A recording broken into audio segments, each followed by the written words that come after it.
അസ്സലാമലൈക്കും. എല്ലാവർക്കും നമ്മുടെ പുതിയൊരു വ്ളോഗിലേക്ക് വീണ്ടും സ്വാഗതം. അപ്പോൾ ഇതാ നമ്മൾ രാവിലെ എണീറ്റിട്ടുണ്ട് കേട്ടോ. അപ്പോൾ ഇന്ന് രാവിലെ തന്നെ വേഗം അടുപ്പ് കത്തിക്കാമെന്ന് വിചാരിച്ചു.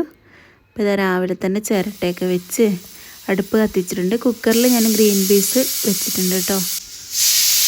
അപ്പോൾ ഇത് അടുപ്പൊക്കെ നന്നായി കത്തിയിട്ടുണ്ട്. ഇനി ദോശക്കല്ലൊന്ന് കഴുകിയിട്ട് വെച്ചിട്ടുണ്ട് കേട്ടോ. ചൂടായി വരട്ടെ. ആ സമയം കൊണ്ട് നമുക്ക് ദോശക്കുള്ള മാവൊക്കെ ഒന്ന് അരച്ചെടുക്കാം. അപ്പോൾ ഇന്ന് നമ്മൾ നൈസ് ദോശയാണ് കേട്ടോ തയ്യാറാക്കുന്നത്. ഇപ്പോൾ പാകത്തിന് ഉപ്പ് ചേർത്തിട്ടുണ്ട്. കുറച്ച് വെളിച്ചെണ്ണയും കൂടെ ഒഴിച്ചു കൊടുക്കാം കേട്ടോ. അപ്പോൾ നൈസ് ദോശേൻ്റെ റെസിപ്പി അറിയാത്തവരുണ്ടോ? ഉണ്ടെന്നുണ്ടെങ്കിൽ അടുക്കള രുചി ബൈ നിതിറ ഷാഫി എന്ന് പറഞ്ഞൊരു ചാനൽ ഒന്ന് സെർച്ച് ചെയ്ത് നോക്കിയാൽ കാണാൻ പറ്റും കേട്ടോ. ഞാൻ ഇട്ടിട്ടുണ്ട്. അപ്പോൾ ഇതാ നമ്മൾ ദോശ ചുടാൻ വേണ്ടി പോവുക കേട്ടോ. കല്ലൊക്കെ നന്നായി ചൂടായി കിട്ടിയിട്ടുണ്ട്. പിന്നെ നമുക്ക് രാവിലെ ദോശയും അതുപോലെ തന്നെ ഗ്രീൻ പീസ് കറിയാണ് കേട്ടോ.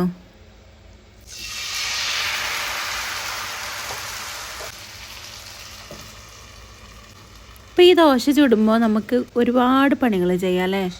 പാത്രങ്ങൾ കഴുകുക, അടുക്കളയൊക്കെ തുടച്ച് വൃത്തിയാക്കിയിടുക, സ്ലാവൊക്കെ. അതുപോലെ തന്നെ നമുക്ക് പച്ചക്കറി എന്തെങ്കിലും ഉപ്പേരിക്കോ കറി വെക്കാനോ അങ്ങനെ എന്തെങ്കിലും അരിയണമെന്നുണ്ടെങ്കിൽ അത് അരിയുക. അപ്പോൾ ഈ ദോശ തയ്യാറാക്കുന്നതുകൊണ്ട് അങ്ങനെയൊക്കെ ഒരുപാട് പണി ലാഭം കിട്ടും കേട്ടോ. അപ്പോൾ ഞാൻ എന്തായാലും വേഗം ഉച്ചത്തേക്കുള്ള സാമ്പാറിലേക്കുള്ള കഷ്ണങ്ങളൊക്കെ വേഗം അങ്ങ് ക്ലീൻ ആക്കാമെന്ന് വിചാരിച്ചു. ദോശ ചുടലും അതുപോലെ തന്നെ പച്ചക്കറി അരിയലും ഒക്കെ ഒരുമിച്ച് അങ്ങ് ചെയ്യാണ് കേട്ടോ. അടുക്കളയത്തെ പരിപാടിയൊക്കെ അടുപ്പ് കത്തിക്കുകയാണെങ്കിൽ പെട്ടെന്ന് നമുക്ക് തീർക്കാം കേട്ടോ.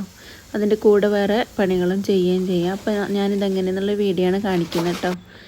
അപ്പോൾ നമ്മൾ പച്ചക്കറി റെഡിയാക്കുന്നുണ്ട്, അതിൻ്റെ ഇടയ്ക്ക് പോയി ദോശ ചുടുന്നുണ്ട്. ഇനി നമുക്ക് ഉപ്പേരിക്കും കൂടെ അരിഞ്ഞെടുക്കാം.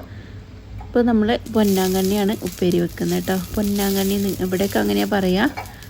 നമ്മൾ കൃഷി ചെയ്യുന്നതല്ല, അല്ലാതെ നമ്മൾ വാഴേൻ്റെ ചോട്ടിലൊക്കെ ഉണ്ടാവുമല്ലോ, അതാണ് ഈ ഒരു സംഭവം കേട്ടോ. അപ്പോൾ അത് നല്ലോണം ഓരോന്നും എടുത്ത് ക്ലീൻ ആക്കിയിട്ട് ഉപ്പേരിക്ക് അരിയുന്നുണ്ട്. അതിൻ്റെ ഇടയ്ക്ക് നമ്മൾ ഗ്രീൻ പീസ് കറി റെഡി ആയിട്ടുണ്ട്. ഫിദമോളിന്ന് ക്ലാസ്സിൽ പോകുന്നുണ്ട്. ഷബാസിന് പനിയായതുകൊണ്ട് പോകുന്നില്ല. അപ്പോൾ വേഗം കറിയൊക്കെ ഒന്ന് വറവ് ചെയ്തെടുത്തിട്ടുണ്ട്. അപ്പോൾ ഫിദമോൾ കടിയൊക്കെ പിന്നെ സ്വന്തം എടുത്ത് കഴിച്ചോളൂ കേട്ടോ. ഇപ്പോൾ വിളമ്പി കൊടുക്കേണ്ട ആവശ്യമൊന്നുമില്ല.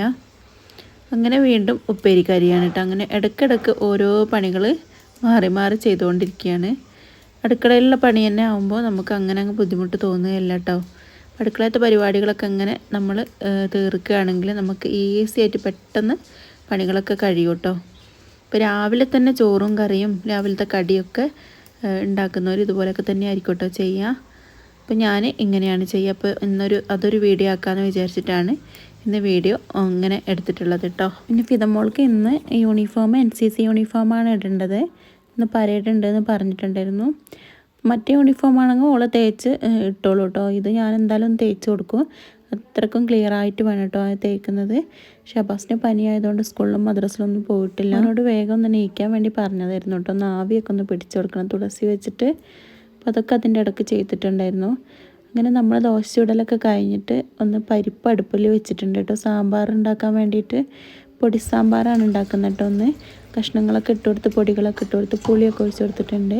ഇനി ഒന്നും കൂടെ നന്നായിട്ടൊന്ന് വെന്ത് കിട്ടണം.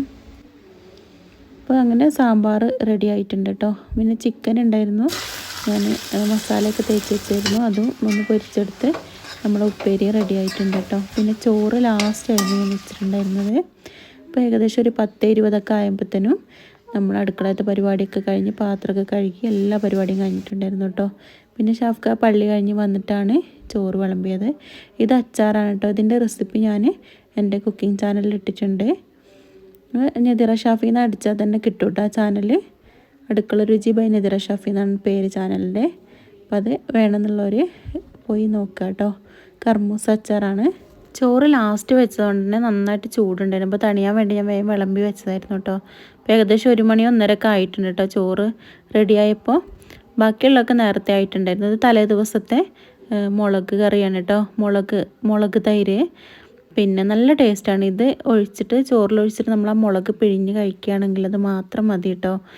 പിന്നെ നമ്മൾ ചിക്കൻ പൊരിച്ചതും നമ്മൾ പൊന്നാങ്കണ്ണി ഉപ്പേരി, സാമ്പാർ, അപ്പോൾ എല്ലാം നമ്മൾ റെഡിയാക്കിയിട്ടുണ്ട്. സാമ്പാർ ഹൈലൈറ്റ് തന്നെയാണ് കേട്ടോ. നല്ല ടേസ്റ്റാണ് ഇങ്ങനെ സാമ്പാർ വെക്കുകയാണെങ്കിൽ. അപ്പോൾ ഇതിൻ്റെ റെസിപ്പിയൊക്കെ ഞാൻ എൻ്റെ കുക്കിംഗ് ചാനലിൽ ഇട്ടിട്ടുണ്ട്, ഷോർട്ട് വീഡിയോ ആയിട്ടും ഇട്ടിട്ടുണ്ട് കേട്ടോ. അപ്പോൾ കാണണം എന്നുള്ളവർ അതിൽ കയറി കണ്ടാൽ മതി. ഇല്ലെങ്കിൽ ഇൻഷാ അല്ലാഹ് ഞാൻ വ്ളോഗിലൊക്കെ ഇങ്ങനെ റെസിപ്പികളൊക്കെ ഉൾപ്പെടുത്താം കേട്ടോ. അപ്പോൾ ഇന്നത്തെ റെസിപ്പി, ഇന്നത്തെ വീഡിയോ ഇതൊക്കെയുള്ളൂ.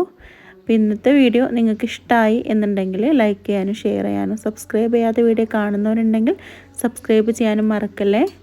അപ്പോൾ ഇതുപോലെയൊക്കെ പെട്ടെന്ന് നമുക്ക് റെഡിയാക്കി എടുക്കാവുന്നതാണ് കേട്ടോ. അപ്പോൾ ഒരു പണി മാത്രമല്ല, അടുക്കളയിൽ നിൽക്കുകയാണെങ്കിൽ എല്ലാ പരിപാടിയും ഒരുമിച്ച് പെട്ടെന്ന് ചെയ്യാം. അപ്പോൾ ഈ വീഡിയോ നിങ്ങൾക്ക് ഇഷ്ടപ്പെട്ടു എന്ന് വിചാരിക്കുന്നു. അപ്പോൾ ഇൻഷാ അല്ലാഹ് അടുത്ത വീഡിയോ ആയിട്ട് നമുക്ക് കാണാം. എല്ലാവർക്കും താങ്ക് യു.